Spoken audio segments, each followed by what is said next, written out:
동영상 한번 뉴스 동영상부터 한번 보겠습니다. 우리나라 65세 이상 노인 빈곤율은 50%로 OECD 국가 가운데 꼴찌입니다. 노인의 전체 소득에서 일해서 벌어들이는 근로소득이 차지하는 비중이 절반이나 되는데요. 넉넉하지 않은 현금 때문에 일해야 하는 노인들이 그만큼 많다는 겁니다. 하지만 노인들이 구할 수 있는 일자리는 많지 않고 일자리의 질도 크게 떨어지는 게 현실입니다. 뉴스인 뉴스 권난 기자의 보도입니다. 이 60대 할머니는 올해부터 학교 급식 교우미로 일하고 있습니다. 일주일에 두세 번 출근하고 한 달에 20만 원을 받습니다. 어디 시장 가서 서류들 하는 일 못하겠어요. 근데 일자리를 마땅한 게 그렇게 없더라고요. 65살 이상 기초연금 수급자는 정부에서 지원하는 노인 일자리 사업에 참여할 수 있습니다. 하지만 희망자가 120만 명이나 돼 신청자의 4분의 1만 일자리를 구할 수 있습니다. 일할 수 있는 기간도 1년에 최대 9달이고 월급은 11년째 제자리입니다. 네, 계속 열심히 합니다. 돈을 좀 한 2, 10만 원이면 더 주시면 더 좋고 그래서. 경기도에 있는 한 고령자 친화기업입니다. 식당과 빵집을 운영하고 있는데 직원의 90%가 65살 이상입니다.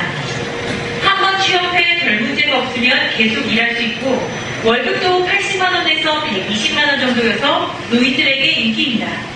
생활비에서 한 30-40%는 월급에서 충당이 되니까 너무 기분이 좋고.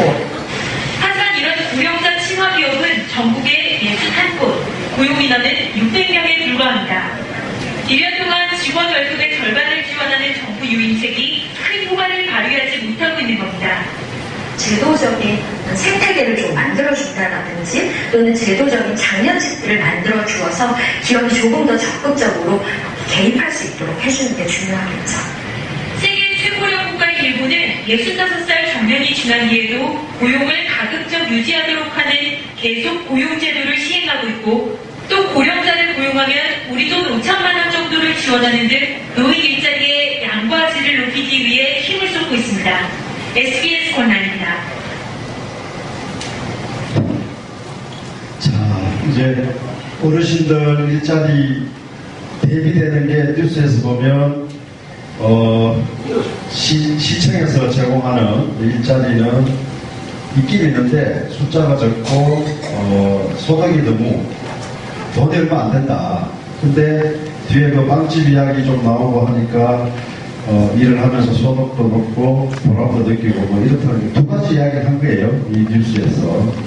그러면은 100세 시대의 어르신 문제 우리나라가 어떤지 우리 어르신들하고 한번 먼저 대한민국이 어떤지부터 한번 잠깐 보고 이제 어떤 일자리를 만들겠다 그 설명을 이제 대한노인회하고 교수님하고 하도록 하겠습니다.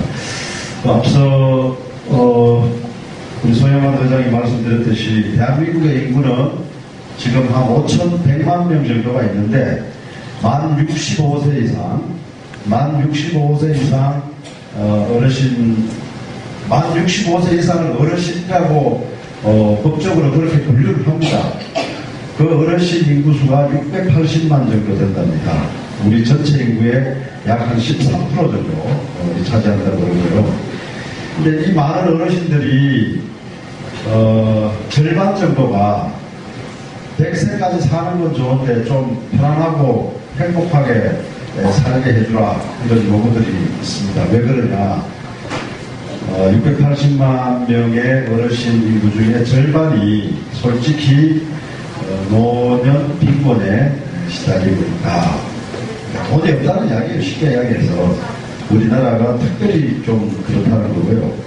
다음을 보시면은 대한민국이 약 절반의 어르신들이 노년 빈곤에 시달리는 것 반면 뭐 호주나 미국, 일본은 우리보다 훨씬 더 빈곤율이 낮다는 거죠. 어찌 보면 이제 사회적 분위기가 우리나라하고 좀 다르다 이렇게 보여집니다. 자, 그랬을 때 지금 어르신들이 지금 여기 와 계신 어머님들의 현실이 아니라 통계치를 지금 이야기하는 겁니다. 통계치. 우리나라 어르신들이 월 평균 소득 또는 수입, 그러니까 자식이 주거나 아니면은 어디 공공근로를 했거나 간에 평균적으로 50에서 60만 원 정도를 수입으로 계산을 한답니다. 통계치가. 거기에는 노년 연금 나가는 것도 포함되어 있고요. 근데 정작 어르신 한 분당 얼마 정도의 지출을 하느냐 한 달에 이걸 통계 평균을 내보니까 약 108만 원, 100만 원 조금 더 쓰는 그런 게 현실이랍니다. 여기 앉아 계신 우리 어머님들이 실제 이렇게 하는 게 아니라 우리나라 대한민국 평균을 이야기하는 겁니다. 예. 그리고 우리 어르신들이 왜 일을 하고 싶어 하냐를 그 이유를 물어보니까 약 그 절반 이상이 생활비에 좀 보탬이 되고 싶다. 두 번째로는 이제 일을 하는 즐거움. 이 두 가지가 거의 뭐 100%를 차지한답니다. 그래서 돈을 벌면서 일하면서 즐거움을 느끼고 싶다. 이게 일자리를 어르신들이 원하는 이유의 전부라고 이렇게 통계가 말하고 있습니다. 그런데 지금 그러면 우리나라의 어르신들이 아까 680만 명 계신다 했지 않습니까? 그분들 중에 일하고 싶다고 원하시는 분들은 190만 명 정도로 이렇게 나오고 있습니다. 근데 정작 그 어르신들한테 일자리를 제공한 숫자는 여기 나오듯이 약 한 34만 개, 190만 명이 원하고 있는데 일자리를 제공해주는 숫자는 34만 개밖에 아니랍니다. 그래서 틈없이 부족하고 오늘 여기 오신 어머님들 역시 뭔가 일을 하고 싶은데 뭐 할 일이 무엇인지 안 찾아주는 게 문제지 않습니까? 예.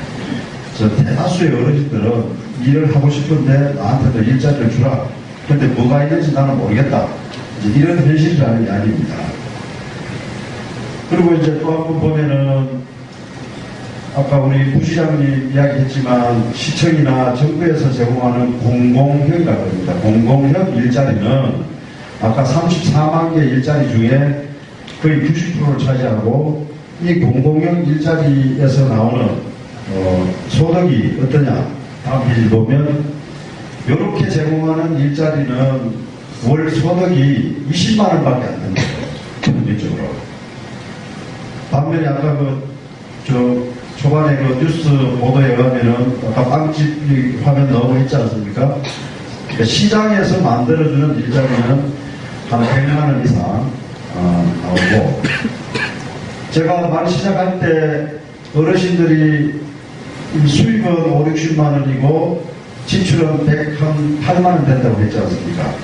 시장형 일자리를 평균 소득이 105만 원 정도 나온다는 거예요. 그런 상황에 있다. 자, 그래서 이제 정리를 하면 이렇습니다. 우리 어르신들이 어떤 일자리를 제공해야 되냐 기준이 있을 거 아닙니까? 어르신들한테 저 탄광 가서 일하세요 이런 건 안 되는 거잖아요. 그래서 그 기준을 어르신들을 위한 가장 좋은 일자리의 요건이 뭐냐 이걸 따져보니까 첫 번째는 좀 안정적이고 지속적으로 이번 달만 일하고 나가세요 이게 아니라 안정적이고 지속적으로 일할 수 있고 그 다음에 소득 보장 그러니까 일자리를 필요로 하는 이유에 대해서 아까도 말씀드렸지만 통계를 해보니까 좀 생활비에 보탬이 되고 또 일하면서 즐거움을 느끼고 싶다 이 두 가지니까요. 빈곤을 겪지 않을 만큼의 소득 보장. 세 번째가 이제 건강을 해치지 않는 수준의 즐거움을 느낄 수 있는 노동 강도, 그 다음에 성취감을 느낄 수 있는 일, 즉 젊을 때 내가 하고 싶었던 일 또는 젊을 때 내가 했던 일을 나이 드셔서도 하면서 이제 성취감을 느끼고 젊은 사람들보다 내가 더 잘할 수 있다는 그런 일을 찾아줘야 된다는 거죠. 그 다음에 이제 너무 근무 시간을 너무 오래 하루에 10시간씩 일하는 하면 안 되잖아요. 그러니까 근무 시간도 좀 적당하게 조정하고, 그 다음에 어디 집안에 행사가 있거나 또는 여행을 가고 싶을 때는 할 수 있도록 그 근무 시간이나 기간을 좀 유연하게 탄력적으로 적용해주는, 그 다음에 이제 어떤 일자리가 찾아졌을 때 그 내부에 어르신 한 분이 가서 하는 게 아니라 또 다른 어르신도 계시고 할 거니까 그 같이 일하는 분들의 분위기가 중요하잖아요. 거기 막 이제 서로 못하고 서로 싸우고 하는 이런 분위기가 아닌 직장. 이런 게 이제 어르신들한테 제공할 또 어르신들이 원하는 가장 좋은 조건의 일자리다. 라는 기준이에요, 기준.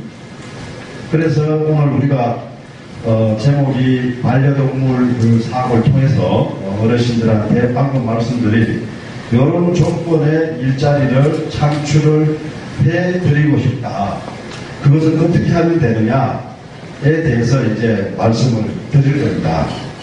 근데 반려동물 사업이 어떤 사업이냐, 제가 먼저 텔레비에 뉴스에 나온 걸 한번 보고 다음 발제하실 우리 고양시청 과장님, 대한노인의 반려동물 사업단장님 말씀을 한번 들어보십시오. 제가 대한민국의 어르신들이 이런 걸 원한다.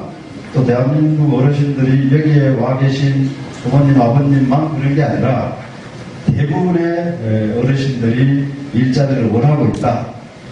같이 이제 우리 공감을 하고 가자는 취지에서 제가 먼저 말씀을 드리는 겁니다. 제 말씀은 여기까지입니다. 고맙습니다. 등가등으로 반려동물에 대한 관심이 높아지고 있는데요. 이에 따라 이미용 등 반려동물을 겨냥한 서비스 시장이 크게 성장하고 있습니다. 정경준 기자가 전해드립니다. 서울시내 한 대형마트에 위치한 반려동물 용품 매장입니다. 다양한 반려동물 용품 외에도 반려동물 호텔과 미용샵 등이 눈길을 끌고 있습니다. 미용샵에서는 반려동물의 털 손질에서부터 목욕까지, 반려동물 호텔에서는 반려동물에 대한 돌봄 서비스가 이루어지고 있습니다. 만만치 않은 가격대인데도 불구하고 고객 문의가 끊이질 않고 있습니다. 일주일 전 예약은 필수가 됐습니다. 미용 문의가 굉장히 많이 오고 하루에도 한 30-40통 이상씩 전화가 와서 미용 예약을 하시는 추세이고 저희 매장에서는 한 일주일씩 미용 예약이 밀려 있으세요. 반려동물을 겨냥한 서비스 수요와 맞물려 관련 반려동물 용품 구입도 늘면서 해당 업체들의 매출 역시도 급증세를 보이고 있습니다. 실제 이마트의 지난해 반려동물 관련 매출은 앞선 지난 2014년과 비교해 13.8% 증가한 데 이어 올해 들어서도 두 자릿수대 급증세를 기록 중입니다. 이처럼 반려동물 서비스 시장에 대한 높은 성장세가 예상되면서 주요 생활용품 전문 기업들 역시도 관련 시장을 녹화하고 있습니다. 애경은 이달 중순을 전후로 반려동물 케어 브랜드 휘스를 내놓고 반려동물 시장 공략에 나설 예정입니다. 휘스는 반려동물을 부르는 기분 좋은 소리라는 뜻으로 애경은 반려동물 샴푸와 미스트 등의 제품을 우선 출시하고 관련 제품군을 확대한다는 계획입니다. 한국경제TV 정경준입니다.